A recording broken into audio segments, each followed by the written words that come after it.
We're going to turn now to London, Ontario. That's where a judge has ruled that convicted killer Nathaniel Veltman committed terrorism. In 2021, he deliberately drove his pickup truck into a Muslim family of 5, killing 4 of them. The case was the first time Canada's terrorism laws were put before a jury in a first-degree murder trial. Family of the victims say it will not bring back their loved ones, but reflects the need to end all hate in society. The deadly attack on the Afzaal family prompted a national dialogue about Islamophobia and how to combat it. A jury found Veltman guilty on 4 counts of first-degree murder and 1 count of attempted murder after a 10-week trial in Windsor, Ontario. That was last fall.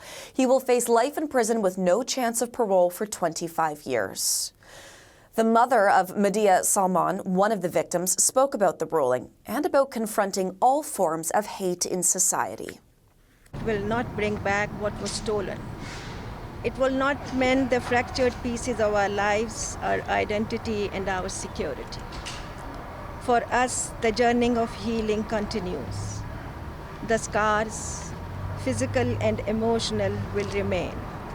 But we choose not to reply to hate with more hate. We choose to honor the memory of our family by fighting for a world where such tragedies never have to happen again. The terrorism designation acknowledges the hate that fueled this fire, the ugliness that took the lives of Talat, Salman, Madiha, and Yumna. But this hate didn't exist in a vacuum. It thrived in the whispers, the prejudices, the normalized fear of the other. All of these played their part in the tragedy that unfolded. CBC's Megan Fitzpatrick is in London with the details on today's ruling. Well, Justice Renee Pomerantz began her ruling by saying almost right at the outset that she was declaring Nathaniel Veltman's crimes terrorist activity, finding that they did constitute terrorist activity. She said that was an inescapable conclusion for her to reach, and she said one might go so far as to characterize this as a textbook example of terrorist motive and intent. And then she went through her reasonings and her findings. Now, it was falling to Justice Pomerantz to make this declaration. In the fall, during the trial, a jury found Nathaniel Veltman guilty of 4 counts of first-degree murder and 1 count of attempted murder, but they were given 2 options to reach those verdicts. They were told that you can find him guilty if you believe the murders were planned and deliberate, or if you believe they were terrorist activity. Because jury deliberations are secret, we don't know why or how they arrived at those guilty verdicts. So it was left to the judge to make this determination. And last month, there were sentencing submissions where the Crown argued and urged the judge to find Veltman's crimes terrorist activity. The definition in Canadian law is that terrorist activity constitutes acts that are carried out for political, religious, or ideological purposes and meant to intimidate the public or a segment of the population. The Crown had argued that Veltman was a self-described white nationalist. They pointed to a manifesto that he wrote as evidence of that, which was called A White Awakening, in which he declared himself a white nationalist, expressed his views about Muslims and other groups.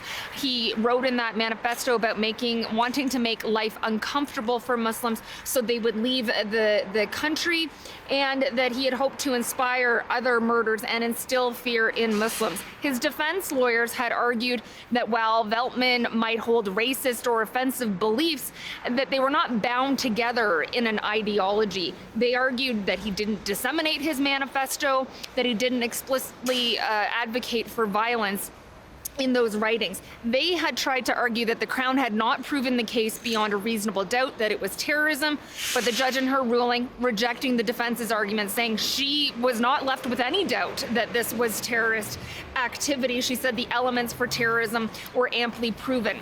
Then she issued her sentences for Veltman. So life sentence with no chance of parole for 25 years for each of those 4 counts of murder. And then she also imposed a life sentence for the attempted murder conviction. That is what the Crown had asked for. The defense had asked for 10 years. We heard from his defense lawyers following the judge's ruling. Here's a little bit of his defense lawyer, Christopher Hicks.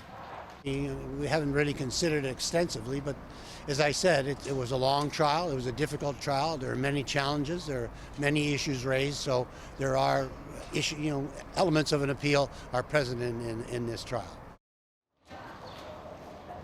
So we'll await any updates on that, whether they get instructions from their client to appeal the convictions.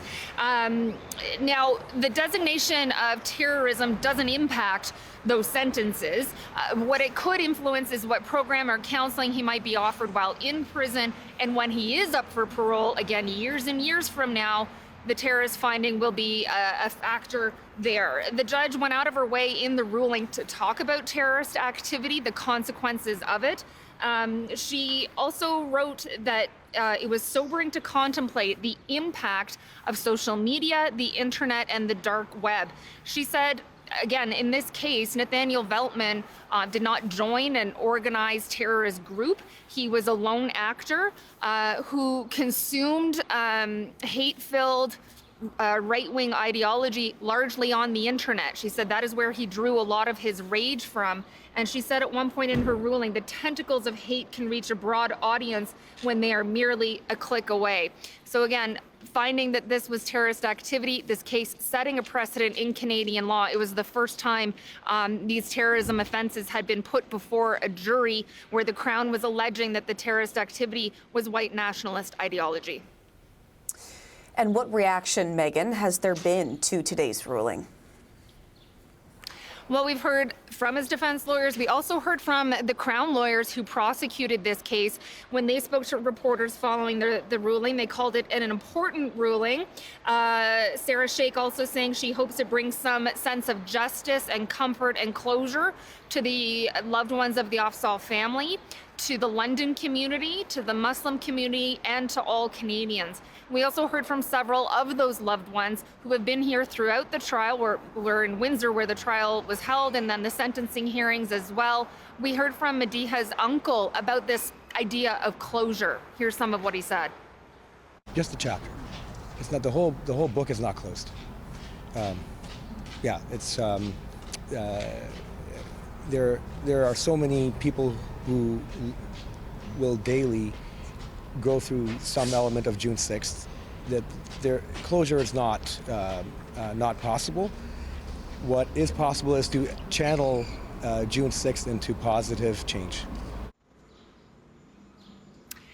And we also heard from representatives from the National Council on Canadian Muslims. They also talked about using this case as a commitment to fighting Islamophobia.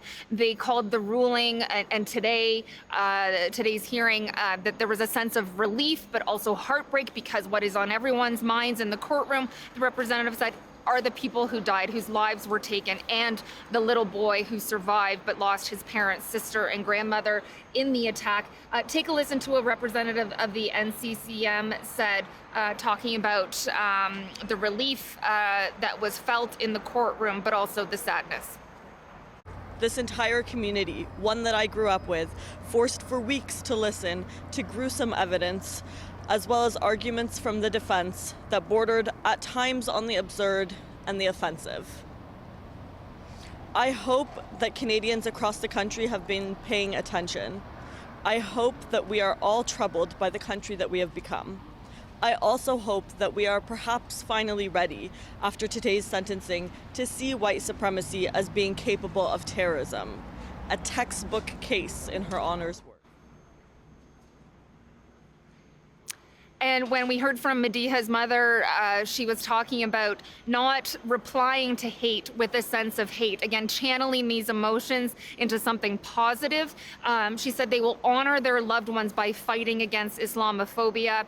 And she said that they will fight to help Canadians rise above, stronger and united. She said hate can't just be condemned, but it must be confronted. For us in London, Ontario.